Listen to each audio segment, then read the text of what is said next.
Welcome to the Mobile Workforce Podcast, where we sit down and have real conversations with business leaders that have been where you are. During these interviews, we'll dive into what it takes to improve systems and champion processes that maximize performance. Each week, our trailblazing guests share their experiences and understanding of the workforce to help inspire change, challenge our thinking, and share what it takes to successfully travel the road to profitability. Now here's our host, co-founder and chief evangelist of About Time and WorkMax, Mike Merrill. Hello and welcome to the Mobile Workforce Podcast. I'm your host, Mike Merrill, and today we are sitting down with my friend Tyler Campbell. And Tyler is the chief storyteller at Storybuilder, a marketing firm that helps contractors create and tell their story with creative content. So he also hosts the Construction Brothers podcast with his brother, who also has been a guest on the Mobile Workforce Podcast. And we're excited to have him on today. So today we're going to talk about storytelling and how it can be a priority for a construction business and how it's good for your business to get that creative content out there to help build your brand and also to grow your business. So Tyler, thanks for joining us today. Thanks for having me, Mike. Appreciate it. You bet. Looking forward to this discussion. So what is storytelling and why is it so important for a construction business today? This is something that I have to kind of point a finger at somebody else, because I was inspired by somebody else in this direction, and his name is Donald Miller. And he wrote a book called Building a Story Brand, and it's definitely worth your time if you haven't read it yet. It was eye-opening to me how effective storytelling and framing your business's marketing efforts around a story, how effective that can be. And so best breakdown that I can give of kind of an example of storytelling in the industry or for a business, just a business in general, is I'm going to point back to him and just to kind of kick this off, because I feel like he put it in a really good way and I'm not going to try to screw with it, right? So essentially, he's got this diagram of a character who then has a problem, right? And they go searching for a solution. And then they meet a guide who gives them a plan that then gives them a call to action, and it helps them achieve what they're looking for, right? And it helps them avoid failure. And so whenever I heard it put like that, I was like, wow, this is something we need to work on in the industry, like in a big way. Because, you start looking at websites, and I challenge any one of you to go out on your website and look.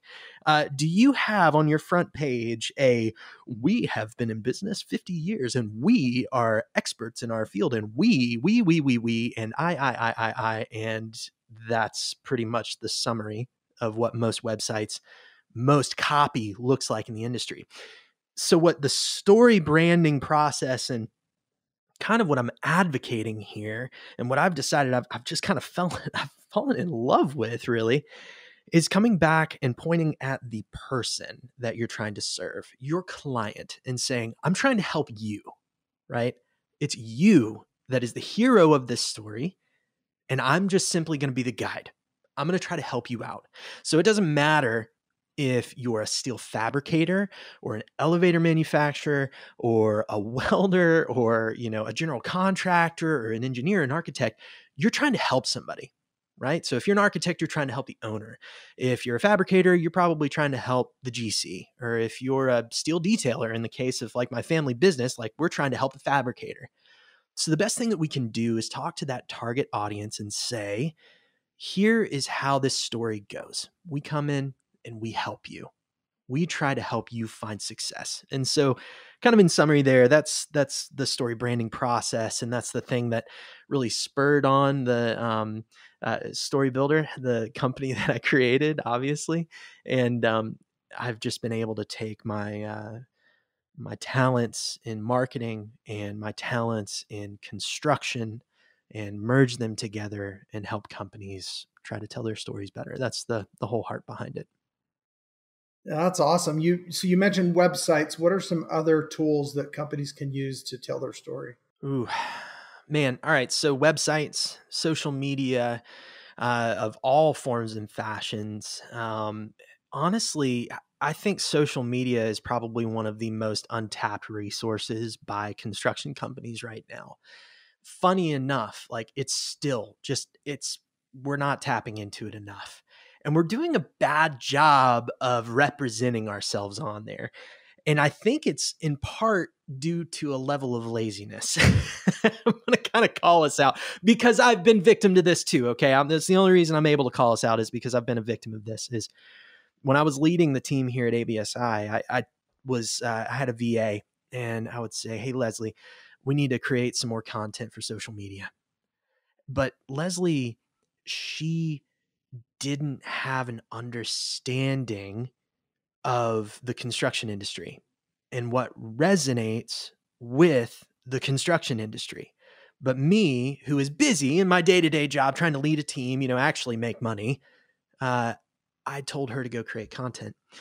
And anytime I got that content back, I would have to tweak it to death. And it's not because she's bad at making content. It's because she didn't have the intricate understanding of the construction industry like I did.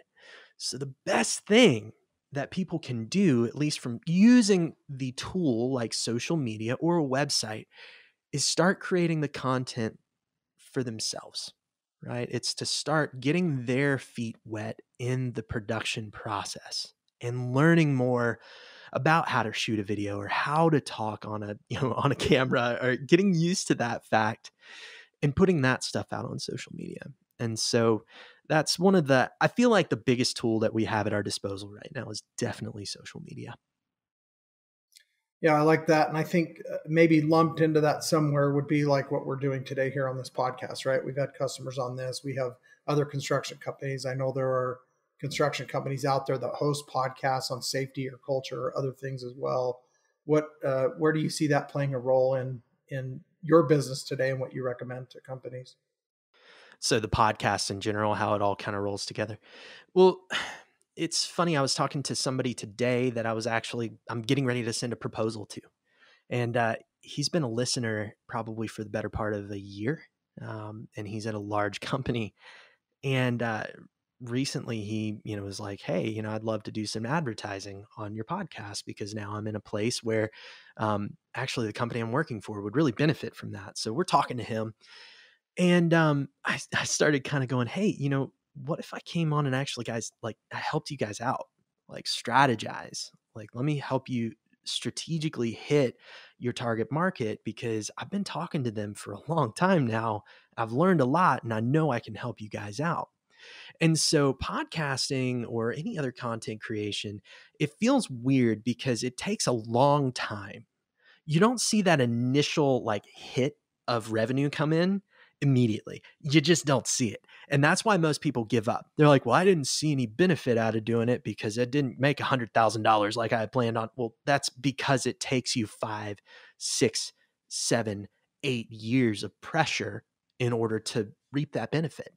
So pretty much what I'm getting at here is that with the podcast, the benefits that I have seen directly out of it is that I've been able to build relationships with potential customers, right? And I have not approached them and said, hey, I'm going to try to sell you something, right? Eddie and I both have been very, very guarded about even talking about ABSI, which is the parent company that helps Construction Brothers stay afloat. Like we don't even advertise for ABSI. Now we told that to my dad and he about threw a fit.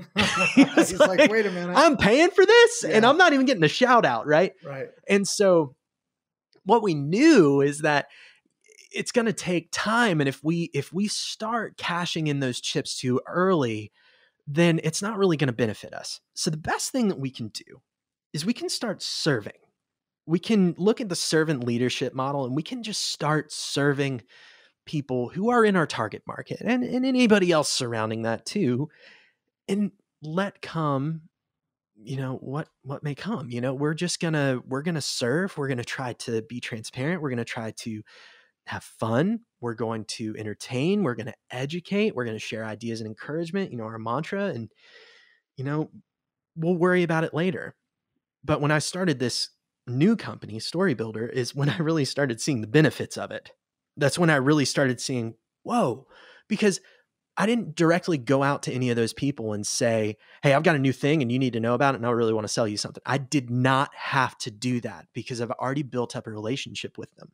And so they ended up coming to me and saying, hey, I've seen what you've done here, and I really think there can be benefits out of it if you came and worked with us and helped us out, clarify our messaging and, build our brand. And so that's one benefit that I am currently in the middle of right now. And so don't take that as me like bragging, like, oh, clients like that. What was me? Like, that's not the thing I'm saying, is that you won't see the return on investment for a long time. And I feel like most people don't get that. They don't understand that it's just going to be a long-term investment, and you're going to need to hold your breath, and you're going to need to wait, and it isn't going to be comfortable, but you got to do it because it's so worth it. It's so worth it. Yeah, I would completely agree. And I love the term servant leadership that you brought up. I think that's an important part of not only the approach to something like this, but I also think that it lets you have those more authentic conversations. You have that, like you said, relationship for the sake of the relationship, not because of the business side of it. And then that will allow naturally for those opportunities for business and transactions to come about when they naturally would, as opposed to something that you're trying to quote unquote sell somebody. It's been a great icebreaker too. Like for Eddie and I both, back to, our family company, ABSI, it's still a great icebreaker for Eddie, because he'll talk to somebody and he'll say, yeah, I've got a podcast with my brother and you can listen to it here. And then they'll come and they'll listen to the show, and it's hilarious because they'll start building a relationship with us to where, like, next time we talk to them, they feel like they're one of the family. They feel like they're in on the joke, right? And so that's a great position from a business development standpoint.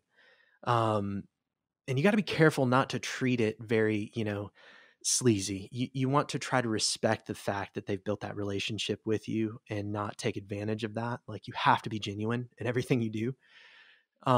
But for Eddie, he shot out a message, I think, basically saying, hey, love to connect. Here's a podcast that me and my brother put on. And ultimately that ended up in developing a relationship with a general contractor. That general contractor is now feeding ABSI business and big business too, for that company. And so it's been a great icebreaker because when they got that, they were able to go listen to it. They engaged it. They liked it. They shared it. And then we continued the conversation. We continued the rapport building. And now we're able to, actually make a living off of that relationship too. And they're happy and we're happy and everybody's happy. And, it's actually been very beneficial, but it took us 2 years to get to that point. Yeah, that's great. Well, and you mentioned 2 years. I mean, your podcast, the Construction Brothers podcast, has been around a couple of years. So you're already bearing some fruit from that, which is, pretty cool, really. Yeah, it's been 100 episodes. I think we're getting ready to release episode 100, not this week, but next. Depending on the release schedule of this podcast, it might already be out. But it's been hard. It's hard to create content like this, and that's the reason that most people don't stick with it. But it's a marathon. It's not a sprint. Keep that in mind. It is definitely a marathon when you're producing stuff like this. So, we have plans for 5 years. That's there you go. That's cool. That's good. So today, obviously, we're on a podcast. This is one of the forms. What are some things that construction companies? What stories should they be telling, or what are worthy stories that you think would be applicable to help them grow their business? I'm blown away at how many people don't realize what stories they have just all around them, what stories they could tell all around them. And what excites me right now is the concept of telling your people's story, the concept of highlighting the people of the job site, going out, getting your boots dirty, and taking photos, taking videos, interviewing people, and highlighting those people on your social media channels. That is the thing that is exciting me so much right now. And it's an untapped resource of content for me. Like, how often do you see people going out and doing that? It's not really that common. But there's this feel of like, what we do every day is, I mean, I think we know it's cool, but like we just kind of shrug at it. Like, it's it's construction. Like what we do, yeah, we're used to it. What we do is incredible. And my daughter is a perfect example of this. This kid sees an excavator and she's like immediately like, excavator. Hey dad, it's an excavator. Look at that. Look at that. Look at that. I'm like, we're all kids at heart. And so I think that, even just going out and taking a photo of an excavator doing a dig or taking a video of just like, hey, this is Ann out there doing work on the job site, or, this is Tom, he's over here, he's tying rebar, just telling those stories. There's a level of authenticity behind that people engage with, people really like, people cheerlead. And also beyond that, you can get younger kids engaged in your content and excited about potentially joining the construction industry one day. I think this is a solution for us with our labor shortages, to basically stand out as a company and say, we are proud of our people who are out in the field. We're proud of our people who are in the office. We're proud of our people that, are doing admin work behind the scenes. Like, highlight the ever-loving crap out of those people. They deserve it. They're the ones that built your company, not you, right? Highlight them, praise them, and talk about them like they hung the moon. And that's one thing I don't see us doing. So there's just an untapped resource in that. And anytime I get a soapbox now, I'm talking about, like, it is just, you have so much content all around you. And I just kind of have made it my own mission to point that out to people and just say, did you think about this? Like, because you have so much. I went to a prefab shop a couple weeks ago and got to visit them, and it's hilarious because some of the team, they're walking through there and they've been through the facility several times, and you can see they kind of are just like, shrug, it's another day in the shop. Me, I'm walking around with my camera, I'm like making photos, I'm making videos. I'm like, I am losing my mind in that place because it's incredible.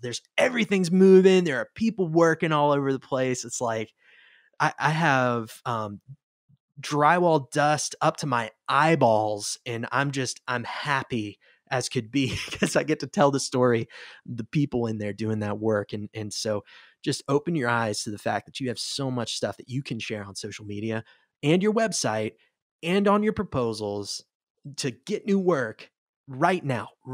You just need to take the time to go out there and capture it. Yeah, I it's funny you bring this up. We were at a trade show, actually a user conference for an accounting software that we partner with last week, and down in Las Vegas. And we were driving the rental car back to the hotel, and we were turning by MGM, and I noticed this huge statue of a lion, this huge golden lion. I mean, it's massive. I mean, it's like, it's probably like, 150 feet tall. And I joked with the team that was with me and said, I remember when that lion was first built and created. I remember taking all these pictures in front of it, and everybody was taking pictures with the lion. And now we just drive past it just passively, like it's not even there, like it's no big deal. Like, it's Vegas. We're used to things being audacious and massive and, overdone. And so we barely even pay attention to the thing.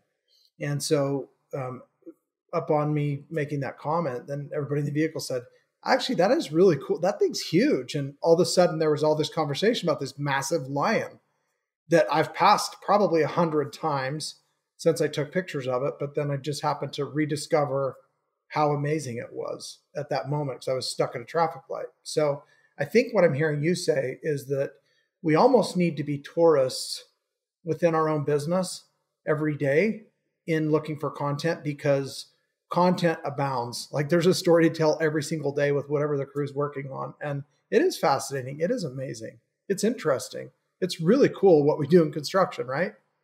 Yeah, we need to highlight it and think about like back into the lion. Let's talk about that for a second. Like the reason you were taking photos of it is because it was new, because it had like there was probably scaffolding on it. And there's like it's probably rough right now. That's all we deal with, and so everything we get to touch most days is new and exciting, and maybe something that not everybody has seen before. And so, similar to you going over and trying to take a picture of yourself in front of that lion, like this is your building. Think of the lion as your building. You need to highlight it, and you need to highlight the people in it, and you need to highlight all of the just particles of dust in that thing that you possibly can. There's a story there. And that's why I don't know. That's why I named it what I did with my company. It's that there are stories, and I want to help those builders find it. And it's good to have an extra set of eyes there that hasn't been kind of, calloused and hasn't, walked by it 50,000 times to come in and just say, hey, here's what you can do. And so that's kind of the niche that I've started to find myself in. Yeah, I really like that, and I like you keep highlighting and talking about there's a story to tell, there's a story to tell, there's a story to tell, and I think the big thing that most people are probably thinking, they're listening, I don't really have time right now to go create this content. I don't. What do you tell somebody that thinks they don't have time to tap into this? I'm gonna go Gary V on this one. Gary Okay, no Vaynerchuk. F-bombs now, right? No, I'm not gonna curse at you, All right. but there's this amazing technology that exists in the palm of our hand right now, and it has a camera function, and you can turn it on, and it has a video function too, and you can hit record, and you can talk at it. It's this little box. I don't know if you've heard of it. It's called a cell phone. Um, Steve Jobs invented them, I think, or something like that. I don't know. But we have these amazing tools in our hands, and I'm telling you, the quality of these cameras is so stinking good right now. Like it's crazy. Pick it up and film yourself talking about what you know, and get over the fact that somebody may already know it, right? Most of the time we don't talk about the things we know because we feel like we're not sharing anything interesting. It's like people know that. People understand that. They don't. There are a lot of bits and bobs in this industry that have no idea, like a lot of different sectors in this industry that have no idea how your specific thing works. Talk about it. Get passionate about it. And so use your dang phone. That's a great place to start. Flip it around. Keep it to around a minute. It doesn't need to drone on, but just make a point like, hey, I saw this happen on the job site today. Great example of the type of content that you can create. I found a gecko in our office the other day. It was a Mediterranean gecko and random. We live in Georgia. I don't know how it got here, right?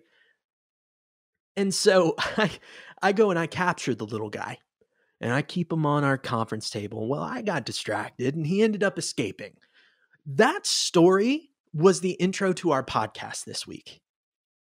So it doesn't necessarily need to be about construction, but just talk about what's happening. And so once you kind of start getting into that mindset, you start identifying things that could work. You just have to start creating. You have to be okay with it not being perfect. You just got to start. And the sooner you start, the better off you're going to be. If you wait 2 years and you keep putting it off, you're going to have a lot of competition that's going to be blowing by you. So get on it now. It's the time and you got to go. Yeah, one of the things that I think I'm hearing you say too is that raw and rough is maybe even better than produced and clean, right? It is. It's hilarious to me. There are some times where I'll go out and I'll do a polished video with my DSLR and I will post another video. So I'll post a photo that I took with my DSLR. I edited in Lightroom, did all these funny things too, and it looks great. I post it and people don't like it because it looks like an advertising image. Whereas if I were to take my phone out and snap a shot of it, people would blow it up. They would love it. So raw and unfiltered is probably the best thing that you can do right now from an engagement rate. Because most of the time they see that polished product and they're just thinking, somebody's trying to sell me something. So you have to be careful. You have to kind of weigh what you're doing and mix it up. You got to do a little bit of both. You got to do a little bit of the raw and you got to do a little bit of the polished and continue telling that story. But it all kind of works together and helps you build your brand overall. Yeah, this is a great, similar thought to one of the guests that we had on the past, Dylan Hells with Yeti Welding. It's probably about 20 episodes ago. I don't know if you had a chance to check that out, but it's a fantastic episode. And he's just a small shop welder. He happens to be a customer of WorkMax, but really what we talk about is his use of those phones and that just day-to-day storytelling. And they've got about 25,000 followers on Instagram now. And they get jobs because of this. Their customers send them referrals all the time because they're sharing their content. And I think that no matter what business that you are with and you're listening to this podcast, the opportunity for referrals abounds because of creating content. It really is. Yes. Yeah. Referrals is everything. And on that same topic, I've got a buddy who's a woodworker. And he makes tables and he makes American flags, which is really cool. He's a veteran. And so he makes these American flags. You can look him up. He's 135 Custom Furniture. He lives in our town and the guy has 350,000 followers on TikTok.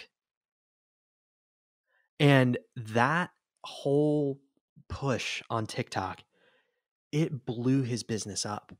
The guy is having to crank out American flags at a rate that is just insane. He had to bring on people to help him keep up with the orders. And so that's just a case of he's a woodworker and he did something really cool and interesting. And all he does, I've watched him. The guy doesn't even have a nice tripod. It's something that I'm pretty sure he got out of a bin at a thrift store. I think if you breathe on it, it will collapse. But the dude's got 350,000 followers on TikTok. It is unreal. And so there are so many opportunities out there. So just don't be scared to highlight what you're good at, especially for the specialty contractors out there listening. Oh, you have got a story to tell. You have got something that it's just so awesome. And I just wish I could express enough how excited I get about people sharing that stuff. It's so important. And I think it's important for the next generation to see it. I think it's important for your business overall to share it, but it's a service to the entire industry to show off what you're capable of, and let's get craftsmanship back on the map. Let's show that off and encourage it. Yeah, I love that. I know I built a new home a couple of years ago, and I used to be a builder and grew up in construction. So just on my personal Instagram and social media stuff, I shared building a rock fire pit and outside of my house, and I documented and used time lapse and just kind of showed the process of putting that together. I'd never done it before. Pretty savvy with woodwork and carpentry, and I've done a lot of different construction. So, but I did like anybody. I watched YouTube and ordered parts off Amazon, and but I documented that, and no matter what else I was sharing or doing at the time, those were some of the highest engagement rates and the most interest and the most views and the most watches, the most comments of anything that I did. And it was because, hey, this is kind of cool. People could envision themselves doing a project like this, or they maybe want to one day. And so they were plugged into it. So I know, to your point, us in the trades, especially those that are in specialty trades, or do something a little bit unique, like fixing a leak or soldering a pipe or things that we take for granted every day. There is a story in there. And I think there's an opportunity there to shine a brighter light on what you do by plugging people into that, by just sharing it. There's a simple question that you can ask yourself. And I think with that post, I can kind of point at it and say, well, you answered this question and that's the reason that it performed well. And I told this to a client yesterday when I was looking at their tagline. I read their tagline and I said, yeah, okay, but what's in it for me? I'm your client. What's in it for me? And so when you posted that video of you building a fire pit and you're talking about or just showing how you did it, that answered the question. What's in it for me? What's in it for me is that I'm going to learn how to build a fire pit. Even if I'm like not actually going to go build a fire pit, I'm going to learn how to do it. So maybe one day I could. So the reason it performed well is because you answered the what's in it for me. I'm going to learn something. There's education in it for me. And so I can point at that as like, ask yourself that question. If you're looking at a tagline on your website right now, go to your website, look at it. Ask yourself, from a client's perspective, what's in it for me? And if it doesn't answer that question, then maybe, just maybe, you're not converting as much as you could be. Like if you're not answering that question, your conversion rates are probably down. And there's something that you can pull out of it just by changing a little bit of wording or even reframing what type of content. Just anytime you make content, ask yourself, what's in it for me? And think of your target or think of the client or think of, who you try to serve, asking that question and try to answer it every single time. And you'll see growth. Love that. So one other quick thing. So 2022 is upon us. What can a company today that's listening do immediately and a takeaway from this conversation be to actually improve their storytelling and actually have an impact on their business? Go out on a job site and take a picture of a person working right now. Or if you work in an office, I want you to highlight a person that is in your office doing work, right? Or show off the work that you just did.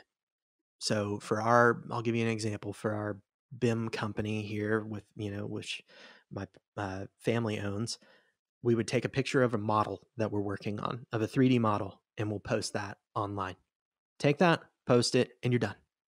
Say something cute like, wow, that's really a nice stairway, and post it. Just start, I guess, is really what I'm looking for you to do. Just start somewhere. You can adapt it over time, find out what works, and steer into it. Love that. Awesome. All right. Well, shifting gears here, just a couple of quick personal questions before we wrap up today. So, well, Tyler, so what's one thing that you are grateful for in your professional life? Professional life. I know I'm grateful for my family because they've all kind of worked together professionally as well. My family business is something that I'm grateful for because it's been a way for me to learn. It's been a way for me to grow and just it's gotten me where I'm at today. So I'm grateful for family. And I think I'll just that's not business, but it is kind of for me. It's family. Yeah, that's great. That's a good answer. So with that, what is your superpower? Ideas. I am an idea machine. I don't know why. I'm not great on acting on those ideas, though. I'm going to call myself out for that. The follow through for a long period of time is something that I am not good at. For instance, I came up with the idea for a podcast, and had I been responsible for carrying out that idea for the last 2 years, I would not have realized the benefits of it. Eddie is the yang to my yin, if we want to put it like that, right? He is saying, long-term consistency over a long period of time. He's the one that taught me that. And so I would say superpower is ideas. And my weakness is probably the follow through long-term, year after year after year on those ideas. So that's I'm calling myself out there a little bit. Everything starts with an idea, right? Right. There's no execution without something to work on. Exactly. Love it. Well, thank you for joining today. Really enjoyed the conversation. We'll have to catch up and check in again down the road. Sounds good. Thanks for having me, Mike. Thank you for joining us today on the Mobile Workforce Podcast, sponsored by About Time Technologies and WorkMax. If you liked the conversation we had today or were able to learn anything new or helpful, please make sure to follow us on our WorkMax page on LinkedIn and on Instagram at WorkMax_. And subscribe to the show on iTunes or your preferred podcast platform so you will never miss another insightful episode. Also, If you enjoyed the podcast, please leave us a 5-star rating and review and share the show with your friends and colleagues. Your support means the world to us and will allow us to continue providing impactful information with others looking to improve their results in their business and, in turn, their life.